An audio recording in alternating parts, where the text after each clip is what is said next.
kita belajar membuat naskah film atau naskah teater. Keduanya memiliki tujuan yang sama untuk penonton tentunya. Namun sebelum sampai ke sana kita harus paham strukturnya. Ada struktur naskah film dan struktur naskah teater. Jika naskah teater seorang penulis sudah membayangkan bagaimana nanti akan dipanggungkan, sementara itu kalau naskah film seorang penulis membayangkan atau setidaknya memberikan sebuah acuan bagaimana nanti itu masuk ke dalam sebuah screen, sebuah layar televisi, layar bioskop dan lain sebagainya. Nah, permulaannya kita harus sadar bahwa naskah teater itu untuk pemanggungan seperti yang saya katakan tadi. Jika kita tulis cahaya matahari, seorang sutradara akan berpikir intensitas cahayanya seperti apa. Tapi kalau seorang penulis naskah film itu memancing sutradara, jika kita mengatakan bahwa di situ ada pagi hari, sutradara sudah bisa membayangkan pagi hari jam berapa. Jika naskah teater, kita harus juga membayangkan misalkan bunyi-bunyian itu adalah suara ayam, berarti suara ayam itu ada di pagi hari barangkali. Sebab apa? Diiringi suara azan subuh. Tapi kalau seorang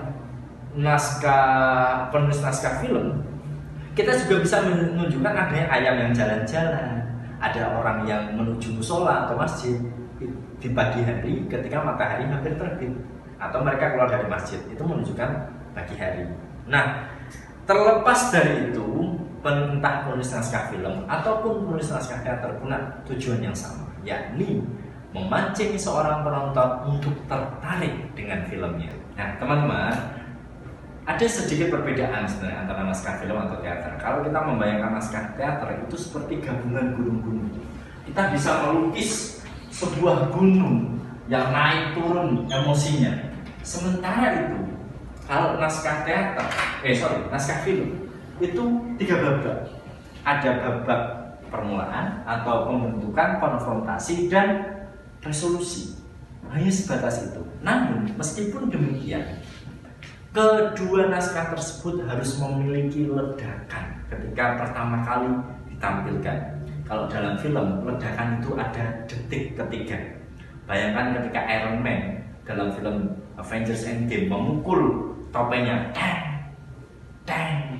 Lalu ada semesta yang luas di angkasa, itu kan membuat orang wow, ini kenapa ini Iron Man sampai mukul di luar angkasa. Atau seperti contoh naskah yang saya buat ini barangkali ya, Sebulir Hujan di Kota Itu. Pada paragraf pertama, saya membayangkan ada terjadinya romantisme, seseorang yang kehilangan, seseorang yang hanya ingin menyatu sebagai pasangan tapi tidak mampu. Lalu pada akhirnya ternyata ada sebuah ledakan yang ingin saya sampaikan, yakni pada kalimat ini. Awas, sudah gelap, berhenti berkendara, kunci toko-toko, masuk ke rumah, tutup pintu dan jendela rapat-rapat. Sesuatu yang romantis tiba-tiba hancur lebur. Apakah itu masih romantis? Sudah bukan romantis lagi. Itu ledakan. Awalnya kita baik membayangkan kisah yang romantis, tiba-tiba ada kondisi yang mencekam. Itulah ledakan dalam naskah teater dan naskah film. Buka artstudio.com.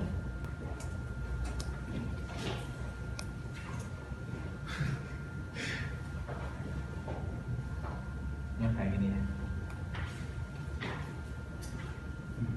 Jadi teman-teman, setelah kita berbicara soal ledakan itu juga dikenal sebagai hook. Nah, hook itu kalau kita searching aja di Google, film itu 3 detik pertama. Seperti yang saya contohkan sebelumnya tentang Iron Man mukul topeng, ada angkasa yang sangat luas. Orang sudah berpikir peristiwa apa yang membuat Iron Man harus mukul topengnya, gitu kan. Namun hook sendiri itu juga merupakan daya jual. Daya jual dari apa? Pemahaman seseorang tentang sebuah tren. Sekarang bulan April, Jumbo laris manis. Mengapa?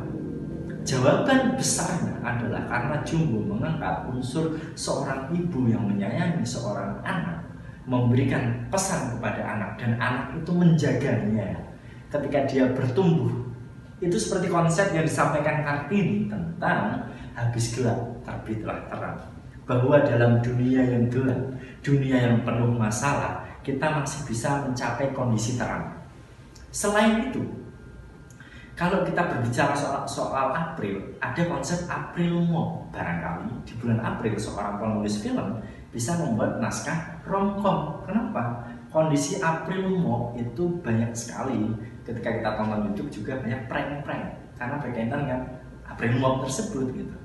Lalu bulan April itu juga bisa diartikan sebagai transisi musim kemarau ke musim dingin, musim panas yang menyengat menuju musim yang sangat basah. Kita bisa menceritakan romantisme, bagaimana orang yang awalnya menempuh kehidupan yang berat kemudian menjadi tersegarkan karena melakukan sebuah perjuangan dalam hidupnya.